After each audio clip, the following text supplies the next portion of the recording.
പുതിയ തലമുറയ്ക്ക് കേട്ട് പരിചയമില്ലാത്ത ഒരു സ്റ്റേറ്റ്മെൻ്റ് ആയിരിക്കാം പ്രേതബാധ. പല സിനിമകളും ഈ പ്രേതബാധ ബേസ് ചെയ്ത് വന്നിട്ടുള്ളത് കൊണ്ട് നിങ്ങൾക്ക് പെട്ടെന്ന് മനസ്സിലാകും. ജന്മനാ ചെറിയ മടിയുള്ളൊരു വ്യക്തിയാണ്.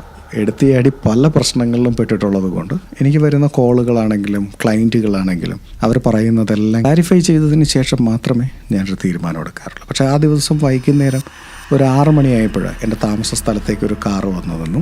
ഞാൻ ഒരു കാര്യത്തിന് വേണ്ടി പുറത്തേക്ക് ഇറങ്ങാൻ തയ്യാറെടുക്കുന്നത് കൊണ്ട് എൻ്റെ മുഖത്തൊരു നീരസമൊക്കെ ഉണ്ടായിരുന്നു. അത് മനസ്സിലാക്കിയിട്ടായിരിക്കണം വന്ന ഉടനെ തന്നെ ആ കാരണവർ പറഞ്ഞു, മോനെ ഞങ്ങൾ നേരത്തെ വരാൻ ശ്രമിച്ചതാണ്, പക്ഷെ പറ്റിയില്ല.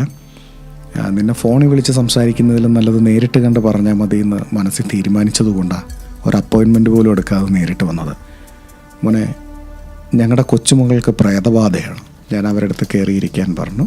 ഞാൻ കാര്യങ്ങൾ അന്വേഷിച്ചു. അപ്പോഴാണ് അദ്ദേഹം പറഞ്ഞു, അവൾ വീട്ടിൽ വിളക്ക് വയ്ക്കാൻ സമ്മതിക്കില്ല, കത്തിച്ച് കഴിഞ്ഞാൽ അപ്പോഴേ ഊതി അണയ്ക്കും, ഞങ്ങളുടെയൊക്കെ നേരെ എന്തെങ്കിലുമൊക്കെ വലിച്ചെറിയും, അസമയത്താണ് ഭക്ഷണം കഴിക്കുന്നത്, പകൽ കിടന്നുറങ്ങും, രാത്രി എഴുന്നേറ്റിരുന്ന് അതും ഇതും പറഞ്ഞിങ്ങനെ ചിരിച്ചും ബഹളം വെച്ചും നടക്കും. ഞാൻ അവരുടെ അടുത്ത് പറഞ്ഞു, അതെ സൈക്യാട്രിസ്റ്റുകളെയാണ് നിങ്ങളിതിന് കാണിക്കേണ്ടതെന്ന് പറഞ്ഞപ്പോൾ അദ്ദേഹം പറഞ്ഞു, ഞങ്ങൾ ഡോക്ടേഴ്സിനെയൊക്കെ കാണിച്ചു മോനെ, പക്ഷേ അവിടെ ചെല്ലുമ്പോൾ അവൾക്കൊരു കുഴപ്പമില്ല. ഡോക്ടർമാർ പറയുന്നത് ഇവൾക്ക് യാതൊരുവിധ രോഗവുമില്ല, സ്കാനും എക്സ്റേയും എല്ലാം എടുത്ത് പരിശോധിച്ചെന്നാണ് അവർ പറയുന്നത്. ഞങ്ങൾ ചില മാന്ത്രികന്മാരെ കൊണ്ടുവന്നു, അവരും ഓരോ കാര്യങ്ങൾ ചെയ്തിട്ട് ഇതിനൊരു പരിഹാരമില്ല.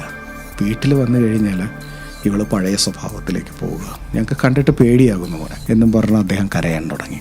പ്രായമായ മനുഷ്യൻ മുന്നിലിരുന്ന് കരഞ്ഞപ്പോൾ എനിക്ക് ഒരു വല്ലായിക തോന്നി. എങ്കിലും കരയുന്നത് നല്ലതാണ്, നമ്മുടെ മനസ്സിൻ്റെ സ്ട്രെസ്സെല്ലാം മാറിക്കിട്ടും. കള്ളക്കരച്ചിലല്ല, ഹൃദയം നുറുങ്ങിക്കരയുന്നത് നല്ലതാണ്. അദ്ദേഹം കരയുന്നതിൻ്റെ ഇടയിൽ പറയുകയുണ്ടായി, ഞങ്ങളുടെ പൂർവികന്മാർ വരുത്തി വെച്ച ഒരു ശാപത്തിൻ്റെ ഫലമായത്, ഇത് വന്ന് എൻ്റെ കുട്ടിയെയും പിടിച്ചു.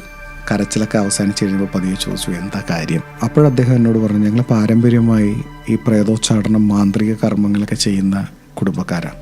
ഇപ്പോഴത്തെ തലമുറയല്ല, ഞങ്ങളുടെ മുൻപുണ്ടായിരുന്ന തലമുറ. അതിൽ മുതുകാരണവർ ഒരിക്കലൊരു യക്ഷിയെ ബന്ധിക്കുന്നതിന് വേണ്ടി പോയിരുന്നു. എന്ത് ചെയ്തിട്ടും അതിനെ തളയ്ക്കാൻ പറ്റാത്ത വന്നപ്പോൾ അവിടെ ഒരു പെൺകുട്ടിയുടെ ശരീരത്തിൽ പ്രവേശിപ്പിച്ചതിന് ശേഷം അതിനെ ചതിച്ച് കീഴ്പ്പെടുത്തുകയായിരുന്നു എന്ന് പറഞ്ഞു. അന്ന് ആ യക്ഷി ആ പെൺകുട്ടിയിലൂടെ പറഞ്ഞിരുന്നു, നിന്റെ തലമുറകളിൽ ഓരോ പെൺകുട്ടിയിൽ പ്രവേശിച്ച് ദുർമരണപ്പെടുത്തുന്നു പറഞ്ഞു. ഇപ്പോൾ വന്ന് അതെൻ്റെ കുഞ്ഞിൻ്റെ ദേഹത്ത് കൂടിയിരിക്കുക എന്ന് പറഞ്ഞു.